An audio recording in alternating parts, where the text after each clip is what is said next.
First, that exclusive interview with Usher's ex-wife, Tameka Raymond. ABC's chief legal affairs anchor Dan Abrams spoke with Tameka. He joins us now. Good morning, Dan. Good morning, George. She has dealt with the sort of adversity no mother should know. One child dead, and then 2 weeks ago, another narrowly survived drowning in a pool. Now Tameka Raymond is speaking out for the first time about her most recent scare and what she really wants from the legal battle that's heated up with her superstar ex. I don't know if there's a way for a blood pressure to peak higher so quick. This morning, Tameka Raymond describes the heart-stopping moment she learned her 5-year-old son had nearly drowned in her ex-husband's pool. I was mad because I was like, how did this happen? Who was watching him? Why was my son underwater for, nearly 3 minutes? Raymond telling us it was her former husband, superstar Usher, who called to tell her about the accident.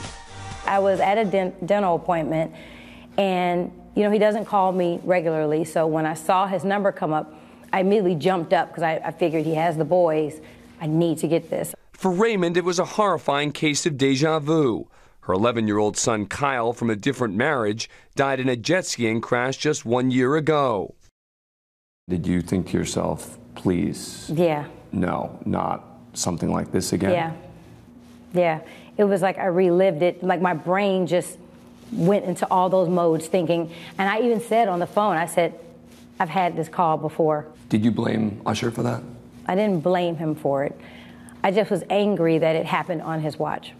Because while accidents happen, never have my children been injured on my watch. Overnight, Usher posted this picture of his namesake, out of the hospital and playing games, his arm in a bandage, but a big smile on his face. And his mother tells us the 5-year-old will be going back to school today.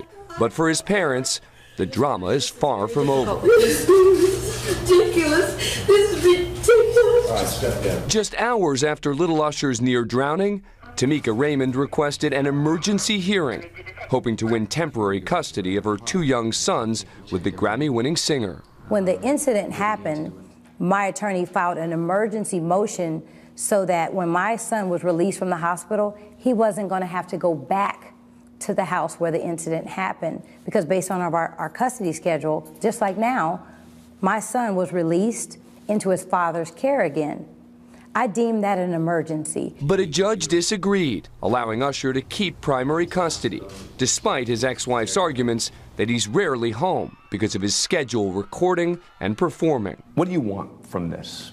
I'd like to have my first right of refusal, which means that when he is not present, the kids come home to their mom. They don't stay home with the nanny and watch whatever show he's on. They come home to their mother. I had to see on Instagram that my 4-year-old lost his first tooth. That's my baby.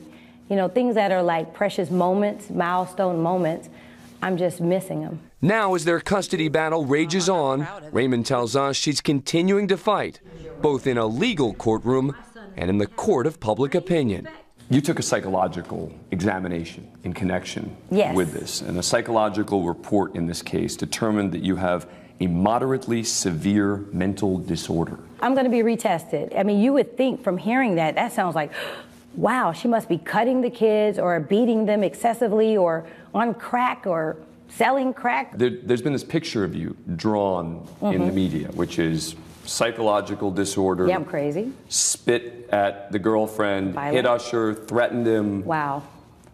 I'm just bad. Hell on wheels. One thing I will say, I'm an individual. I don't have a publicist. I don't have a manager. I don't have an agent. I've just got some regular working class friends and family members. We don't know how to fight the machine. Is it hurtful to you to read the things that are said about you? It is hurtful sometimes because it's so far from the truth. You're talking about a woman that had her own career, and to be reduced to some baby mama that's bitter and that's a gold digger, it is hurtful. Raymond says she tries to remain positive by immersing herself in Kyle's world, a foundation she started in memory of her late son. And despite everything, she tells us she's hopeful that she and her superstar ex will work things out for these 2 little boys. Do you think that he hates you right now? Nope. Do you hate him? Absolutely not. No. He is a father of my children, and I love my kids more than life itself. She says she spent every night in the hospital with her boy until he was released and had hoped he would come home with her. With the judge's ruling against her, that didn't happen. Another hearing is scheduled for the end of this month where Raymond will again ask that she get more time with their boys. Any chance of getting it? Look, anytime you're the one asking for custody to be revisited, you've got an uphill battle. And the judge denied the emergency motion. With that said, if you take her at her word that what she really wants here is just the opportunity to take the kids when Usher's out of town. That seems pretty fair. Yeah, she's got a stronger, I think, case there, although that is something that was previously rejected. And remember, there is a different legal standard for an emergency hearing than when you're looking more broadly at the custody. And we also at that last hearing, that kind of a pretty remarkable moment where Usher comes up to her after the hearing, puts his arms around her, basically looks to be saying, hey, can we work this out? Yeah, and she doesn't believe that was sincere, meaning she says that he acted very differently when the cameras were rolling and when the cameras were off. She says that he was gloating at one point, but then when the cameras are on and people are watching, that suddenly he reaches out, and she was very surprised that he was trying to hug. Wow, still some bad blood there. Okay, Dan Abrams, that was a really fascinating interview. Yeah. Thanks very much.